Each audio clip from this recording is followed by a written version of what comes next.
അല്ലാഹു അക്ബർ അല്ലാഹു അക്ബർ അല്ലാഹു അക്ബർ ലാ ഇലാഹ ഇല്ലല്ലാഹു അല്ലാഹു അക്ബർ അല്ലാഹു അക്ബർ വലില്ലാഹിൽ ഹംദ്. സുഹൃത്തുക്കളെ, സ്നേഹിതന്മാരെ, സഹോദരികളെ, ഈദുൽ അദ്ഹ ആഘോഷിക്കുന്ന സന്ദർഭമാണ് ഇപ്പോൾ. അറഫയിൽ ഒരേ ഒരു വസ്ത്രം പുരുഷന്മാർ, എല്ലാ മുതലാളി, തൊഴിലാളി, രാജാവ്, പ്രജ വ്യത്യാസമില്ലാതെ പുരുഷന്മാർക്കെല്ലാവർക്കും ഒരേ വേഷവും സ്ത്രീകൾക്ക് മറ്റൊരു വേഷവും നിർണയിച്ചു കൊടുത്തുകൊണ്ട് ഒരുമിച്ച് കൊടുത്ത അത് നമുക്ക് പാഠം നൽകുന്നത് നാം ലോകത്ത് ഇവിടെയുള്ള ആഡംബരങ്ങളിൽ ഒരിക്കലും മുഴുകിപ്പോകരുത്. മറിച്ച് നമുക്കെല്ലാവർക്കും പരിശുദ്ധമായ ദീൻ മുറുകെ പിടിച്ച് മരിക്കുന്ന സമയത്ത് മുഅ്മിനായി മരിക്കണം എന്ന ചിന്തയാണ് മുസൽമാൻ്റെ ഹൃദയത്തിൽ ഉണ്ടാവേണ്ടത്. അതുകൊണ്ട് മരിക്കുന്നവരെ മുസ്ലിം സമുദായം ഇവിടെ ഒരു കുഴപ്പമുണ്ടാക്കുന്നവരാണെന്ന് ആർക്കും പറയാൻ അവസരം കൊടുക്കാത്ത വിധത്തിൽ സൗഹൃദം നിലനിർത്തി നാം ഇവിടെ ജീവിക്കേണ്ടതാണ് എന്ന് ഞാൻ പ്രത്യേകം ഓർമ്മപ്പെടുത്തുന്നു. പെരുന്നാൾ ദിവസത്തിൽ മുസ്ലിമീങ്ങൾക്ക് പ്രത്യേകം ചെയ്യാനുള്ളത് ഉദ്ഹിയ്യത്ത് എന്ന ബലിയറുക്കുന്ന കർമ്മമാണ്. ഈ പുണ്യമായ ദിനത്തിൽ മാംസം വാങ്ങാൻ കഴിവില്ലാത്ത പാവപ്പെട്ട ജനങ്ങൾക്ക് അവരുടെ വീട്ടിലേക്ക് മാംസങ്ങൾ എത്തിച്ചു കൊടുക്കുന്നത് വലിയ സന്തോഷകരമായ പ്രവർത്തനമാണ്.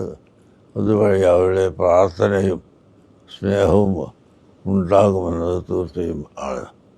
ഈ മഹത്തായ പെരുന്നാൾ ദിനം ഹറാമിലേക്കും മറ്റ് അനാവശ്യമായ മാർഗത്തിലേക്കും പോകാതെ ജനങ്ങൾ തമ്മിലുള്ള സ്നേഹം നിലനിർത്തുന്നതിന് വേണ്ടി ഉപയോഗപ്പെടുത്തുകയും ദാനധർമ്മങ്ങൾ വർദ്ധിപ്പിക്കുകയും ചെയ്യണമെന്ന് ഞാൻ അഭ്യർത്ഥിക്കുകയാണ്. പ്രായം ചെന്ന ആളുകൾ, അതുപോലെ ഭിന്നശേഷിക്കാർ, ഇങ്ങനെ വിവിധ തരത്തിലുള്ള ജനങ്ങളിവിടെയുണ്ട്. അവർക്കെല്ലാം സന്തോഷകരമായ രീതിയിൽ അവരോട് ബന്ധപ്പെടുകയും വേർതിരിവ് കാണിക്കാത്ത വിധം മനുഷ്യൻ എന്ന ഒരേ ഒരു ചിന്താഗതിയിൽ എല്ലാ ആളുകളും ആ മാനുഷികമായ ബന്ധം നിലനിർത്തി നമ്മുടെ ഇന്ത്യ രാജ്യം, പ്രത്യേകിച്ച് ഇന്ത്യക്കാർ, ഇന്ത്യ രാജ്യത്തിൻ്റെ നല്ല ഒരു ഭാവിക്ക് വേണ്ടി പ്രാർത്ഥിക്കുകയും ഇവിടുത്തെ ഭരണാധികാരികൾക്ക് നല്ലത് ചെയ്യാനുള്ള എല്ലാവിധ അനുഗ്രഹങ്ങളും ഉണ്ടാവാനായി അള്ളാഹുവിനോട് പ്രത്യേകമായി പ്രാർത്ഥിക്കുകയും ചെയ്യണമെന്ന് കൂടി ഈ സമയത്ത് ഞാൻ അഭ്യർത്ഥിക്കുകയാണ്. മതസൗഹാർദ്ദം അത് ഇസ്ലാം നിർദ്ദേശിച്ചിട്ടുള്ളതാണ്. ഒരിക്കലും അതിനെതിരായി ഖുർആനിൽ നിന്നോ ഹദീസിൽ നിന്നോ മുൻഗാമികളുടെ ചരിത്രത്തിൽ നിന്നോ നമുക്ക് കാണാൻ സാധിക്കുകയില്ല.